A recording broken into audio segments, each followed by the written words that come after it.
चीन एक बड़ा मिलिट्री परेड करना चाहता है कि दिखावे की कहानी ज्यादा चलती है। कई बार बहुत सारे काम बगैर युद्ध लड़े भी किए जा सकते हैं। उसके लिए चीन ने जो तारीख चुनी है वो तारीख में ही सारी कहानी है। ऐसे समय में जब दुनिया ऑलरेडी रशिया यूक्रेन झेल रही है, वो 2 कदम आगे बढ़ता है और वहीं पर अपने सारे के सारे जंजाल बॉर्डर इक्विपमेंट्स लगा देता है। फिर वो आपसे कहता है कि इतनी जमीन हमारी है। और इस बात से चीन का हर पड़ोसी परेशान है, वो चाहे फिलीपींस हो, वो चाहे हम हो या फिर जापान हो। एक दौर में जापान ने कई युद्ध चीन को हराए कि जापानियों ने एक दौर में चीनियों पर बहुत अत्याचार किए। केवल चीन यहां बदमाशी नहीं कर रहा है, चीन अब बदमाशी यहां भी कर रहा है, जापान के नजदीक भी कर रहा है। चारों तरफ से चाइनीज वेसल्स ने, चाइनीज फाइटर जेट्स ने, चाइनीज फ्रिगेट्स ने चारों तरफ से ताइवान को घेर लिया। इसीलिए चीन कोशिश ये कर रहा है कि हमको लड़ने की जरूरत ना पड़े, मामला केवल नंबर दिखा करके। एक खबर आती है, खबर ये है कि चीन एक बड़ा मिलिट्री परेड करना चाहता है। वो दुनिया को ये दिखाना चाहता है कि उसके पास किस किस लेवल के मिलिट्री इक्विपमेंट्स हैं। मॉडर्न वॉरफेयर के जितने भी हथियार होते हैं, वो चाहे हाइपरसोनिक हो, सुपरसोनिक हो, वो सब कुछ जो दुनिया ने नहीं देखा, जो दुनिया ने नहीं बनाया, वो चीन दुनिया को दिखाना चाहता है। उसके लिए चीन ने जो तारीख चुनी है वो तारीख में ही सारी कहानी है और वो कहानी हम आगे आपको बताएंगे। चीन ने वो तारीख वो चुनी है कि जिस दिन जापान ने द्वितीय विश्व युद्ध में सरेंडर किया था, वो तारीख चीन ने चुनी है कि हम दुनिया को हमारे हथियार दिखाएंगे और तिनमियान स्क्वायर बीजिंग में बड़ा मिलिट्री परेड होगा। हालांकि इसमें कौन से विदेशी अतिथियों को बुलाया जाएगा अभी तक ये तय नहीं है, लेकिन लोग ये संभावना जता रहे हैं क्योंकि अभी अभी मॉस्को से होकर आए हैं शी जिनपिंग, तो संभव है पुतिन को बुलाया जाए। लेकिन दर्शकों, चीन कुछ भी ऐसे नहीं करता है। चीन जब भी कुछ करता है उसके पीछे मकसद होता है। ऐसे समय में जब दुनिया ऑलरेडी रशिया यूक्रेन झेल रही है, दुनिया ऑलरेडी 12 दिनों का युद्ध जैसे तैसे करके अभी इजराइल और ईरान का रुका है, क्या एक तीसरा मोर्चा, क्या एक तीसरा फ्लैश पॉइंट साउथ चाइना सी या चीन किसी जगह खोलने जा रहा है, या तो वो ताइवान के मोर्चे पर या जापान के मोर्चे पर। हम ऐसा क्यों कह रहे हैं, चीन ऐसा क्यों कह रहा है कि हम एक बड़ी मिलिट्री परेड को करना चाहते हैं और उसमें दुनिया को हमारे हथियार, हमारी ताकत दिखाना चाहते हैं। एक चीज समझिएगा, मॉडर्न वॉरफेयर के लिहाज से भी और डिप्लोमेसी के लिहाज से भी आज के दौर में दुनिया ऐसी है कि दिखावे की कहानी ज्यादा चलती है। कई बार बहुत सारे काम बगैर युद्ध लड़े भी किए जा सकते हैं। चीन ये काम सालों से करता आ रहा है। पिछले 50-60 सालों का जिक्र अगर करें तो चीन ने कोई भी मेजर युद्ध किसी भी देश से नहीं लड़ा है। चीन का काम इसी से चल जाता है कि वो एक बड़ी इकोनॉमी है, उसके पास बहुत बड़ी सेना है। वो क्या करता है, चीन की सिंपल सी पॉलिसी है, वो 2 कदम आगे बढ़ता है और वहीं पर अपने सारे के सारे जंजाल बॉर्डर इक्विपमेंट्स लगा देता है। फिर वो आपसे कहता है कि इतनी जमीन हमारी हो गई। चीन तब तक आगे बढ़ता रहता है जब तक सामने वाला देश उसको टोकता नहीं है, और जब आपने टोका तब तक पीएलए जितनी भी जमीन या समुद्री सीमा तक पहुंच चुकी है, चीन उस सब को अपना बना देता है, अपना बता देता है। और इस बात से चीन का हर पड़ोसी परेशान है, वो चाहे फिलीपींस हो, वो चाहे हम हो या फिर जापान हो या फिर साउथ चाइना सी का कोई और भी देश। तमाम देशों को चीन ऐसे ही परेशान करता है और ऐसे में चीन कह रहा है कि हम हमारी युद्ध क्षमता दुनिया को दिखाना चाहते हैं, हम हमारे मॉडर्न वॉरफेयर की तकनीक से दुनिया को बतलाना चाहते हैं। तो सवाल मैंने आपसे ये कहा कि क्या चीन बगैर कोई युद्ध लड़े ही बहुत सारे मतलब अपने पूरे कर लेना चाहता है? अब आपको आगे समझना हो तो एक बयान जो नाटो की तरफ से आया है, जो नाटो का अभी अभी समिट था जिसमें डोनाल्ड ट्रंप भी पहुंचे थे, उस समिट में नाटो में जो कुछ कहा गया है उसमें कहा गया है कि चाइनीज मिलिट्री का जो बिल्डअप हो रहा है वो बहुत पोटेंशियल थ्रेट रखता है ताइवान इन्वेंजन के लिए।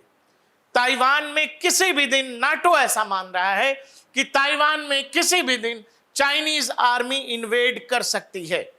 नाटो के सेक्रेटरी जनरल हैं मार्क रूट, उन्होंने ये चिंता व्यक्त की है कि ये जो मिलिट्री बिल्डअप लगातार साउथ चाइना सी से लेकर ताइवान के इलाके में लगातार जो चीन कर रहा है वो ठीक नहीं है, वो नाटो देशों के लिए ठीक नहीं है।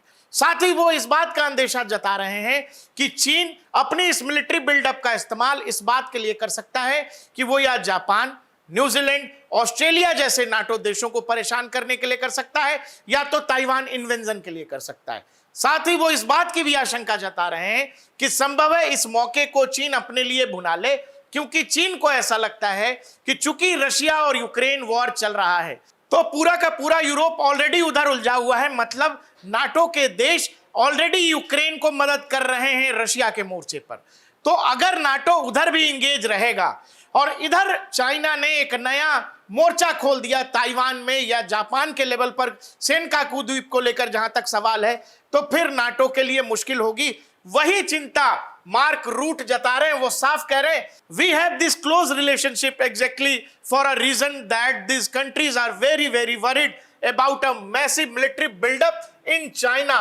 वो जिन देशों का नाम ले रहे हैं उसमें वो कह रहे हैं Japan, south Korea, Australia, New Zealand were closely aligned with NATO now because they were deeply concerned about Chinese military buildup and the threats it poses. वो साफ कह रहे हैं। उसके अलावा वो कह रहे हैं that's one of the reasons why we have to stand ready and we cannot be naive. और उसके आगे भी कह रहे हैं कि we have to be clear on this and that is why that extra defense spending is so important. That is why NATO does not have an alliance opt-out side deals etc because we have to chip in.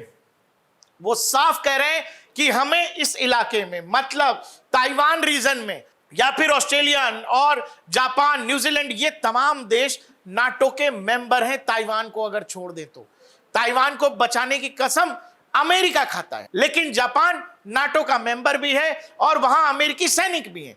वो साफ mark root कह रहे हैं कि चीन का जो military buildup है ये ठीक नहीं है। अब आप अगर ये बात समझ गए हैं तो फिर से मैं कह रहा हूं, ये जो परेड, दिखावे की परेड हो रही है जिसमें अपना मसल्स फ्लेक्स किया जाएगा, अपनी मिलिट्री माइट, अपनी मिलिट्री ताकत दुनिया को दिखाई जाएगी, ये ताकत केवल ताइवान के लिए नहीं है, ये ताकत जापान को भी दिखाई जाएगी। और चीन और जापान का ऐसा इतिहास रहा है कि एक दौर में जापान ने कई युद्ध चीन को हराए और ऐसी चीनी इतिहास में ऐसा बताया जाता है, इवन चीन में जो बच्चे हैं स्कूली पाठशाला का, स्कूली शिक्षा का हिस्सा है, जिसमें यह बताया जाता है कि एक दौर में जापानियों ने चीनियों पर बहुत अत्याचार किए। ऐसा बताया जाता है कि बहुत सारे हिस्से जो चीन के थे वो जापान ने कब्जाए और 10 लाख से ज्यादा लोगों की हत्याएं की गई थी। और ये कसक हर चीनी के दिल में आज तक है कि जापानियों ने एक दौर में चीनियों पर बहुत अत्याचार किए हैं। और अब जब चीन सुपर पावर है तो वो जापान को अपने तरीके से परेशान करने की ताकत रखता है। और ये थॉट प्रोसेस कहीं ना कहीं है क्योंकि हर आम चीनी जापान को अपने दुश्मन के तौर पर देखता है। इसीलिए जो चीन और जापान के बीच जो सबसे महत्वपूर्ण विवाद है वो सेनकाकू द्वीप को लेकर है। दोनों ही देश इसको अपना अपना बताते हैं और इसको लेकर कई बार जो चीनी नेवी है, जापान की नेवी है, वो कई बार इस चाइना सी में आमने सामने आ चुके हैं। इसके अलावा जापान और चीन में जो तनाव बढ़ रहा है, जैसा मैंने आपको बताया, पूर्वी चीन सागर में चीन लगातार अपनी सैन्य उपस्थिति वैसे ही बढ़ा रहा है जैसे वो साउथ चाइना सी में है। अगर ताइवान पर चीन हमला करता है तो उसको पता है कि जापान इंगेज कर सकता है उसको, वो इसीलिए जापान को भी थ्रेट करने की कोशिश कर रहा है। और तीसरा कारण, जैसा मैंने आपको बताया, दोनों ही देशों के बीच जो ऐतिहासिक संबंधों को लेकर उतार चढ़ाव रहे हैं, दोनों देशों के बीच जो युद्ध का इतिहास रहा है उसको लेकर चीन हमेशा खुद में संकुचित रहता है और वो उस समय, उस घड़ी का इंतजार कर रहा है जब उसको मौका मिलेगा कि वो जापान को सीधा जवाब दे। अगर आप चीन का मैप देखें, जापान का मैप देखें, और ये रहा ताइवान, ये फिलीपींस, ये साउथ चाइना सी का ये पूरा का पूरा इलाका साउथ चाइना सी का है और ये वाला इलाका ईस्ट चाइना सी का है। केवल चीन यहां बदमाशी नहीं कर रहा है, चीन अब बदमाशी यहां भी कर रहा है, जापान के नजदीक भी कर रहा है। वो केवल चाहे ताइवान हो, फिलीपींस हो, इन्हीं को नहीं परेशान कर रहा है, वो परेशान ऊपर जापान को भी कर रहा है, साउथ कोरिया को भी कर रहा है। और परेशान जापान को इसलिए भी कर रहा है क्योंकि चीन को लगता है कि जिस दिन भी ताइवान में इन्वेड करेगा चीन इस जगह, तो उसको रोकने की ताकत या उसको इंगेज करने की ताकत जो एक देश रखता है वो जापान है।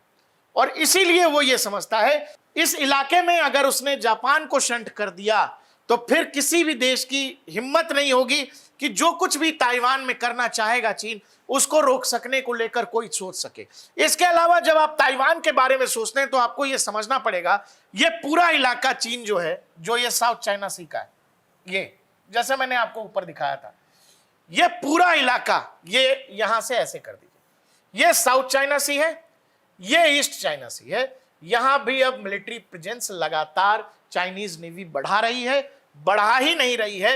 ये जो सेनकाकू का द्वीप है, इसको ये लोग अपना बताते हैं और जापानी नेवी इसको अपना बताती है।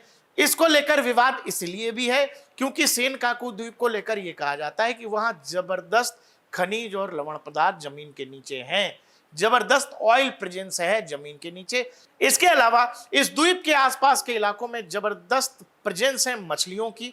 तो व्यापार के लिहाज से भी यह इलाका बेहद महत्वपूर्ण है, सामरिक दृष्टि से बेहद महत्वपूर्ण है। और यही कारण है कि जापान और चीन दोनों इस इलाके को लेकर आमने सामने होते रहते हैं।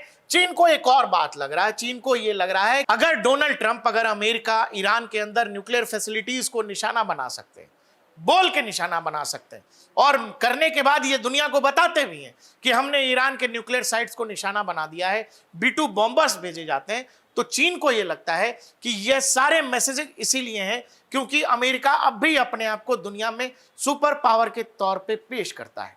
और चीन चूंकि अपने आप को अमेरिका के कंटेंडर के तौर पे पेश करता है, तो चीन को यह लगता है कि वो कब तक ताइवान या जापान को, जो भी चीनी गवर्नमेंट या PLA करना चाहती है, वो अगर अपने हिसाब से करेगी तो क्या दुनिया की कोई ताकत उसको रोक सकने की क्षमता रखती है। वो यही कारण है बार बार वो ताइवान हो या जापान हो, वो बार बार ये बताते रहते कि आप हमारी मिलिट्री माइट देखो, आप हमारे सैनिकों की संख्या देखो, आप हमारे फाइटर जेट्स की संख्या देखो, आप हाइपरसोनिक मिसाइलों की संख्या देखो, सुपरसोनिक मिसाइलों की संख्या देखो। इसीलिए चीन कोशिश ये कर रहा है कि हमको लड़ने की जरूरत ना पड़े, मामला केवल नंबर दिखा करके चल जाए। चीन के मन में कहीं ना कहीं ये कोफ्त भी है कि अमेरिका सीरिया चाहे, लेबनान चाहे, मिडिल ईस्ट का कोई भी हिस्सा, इवन अफगानिस्तान में और दुनिया के अलग अलग हिस्सों में जैसे जो प्रेजेंस है अमेरिकी नेवी की, वैसी कभी तमन्ना चीनियों की भी है कि कभी वो भी अपनी चाइनीज नेवी की प्रेजेंस दुनिया भर में कर सकें। तो इसीलिए उसको ये लगता है कि अगर ईरान पर जो कुछ किया गया अमेरिका ने किया और दुनिया ने चुपचाप सह लिया, तो फिर चाइना का भी जो मन होगा वो चाइना करना चाहता है। इसके अलावा आपको एक और चीज समझना पड़ेगा, ताइवान की जहां तक अगर आप बात करें, ताइवान का तो हाल ऐसा है कि चीन ये कह रहा है, कई बार अखबारों में लिखा जाता है चीन इन्वेट करेगा, चीन इन्वेंशन करने वाला है ताइवान का। चीन ने यह कहा है कि जो हमारा है उसको इन्वेट करने की क्या जरूरी है, वो तो हमारी टेरिटरी है।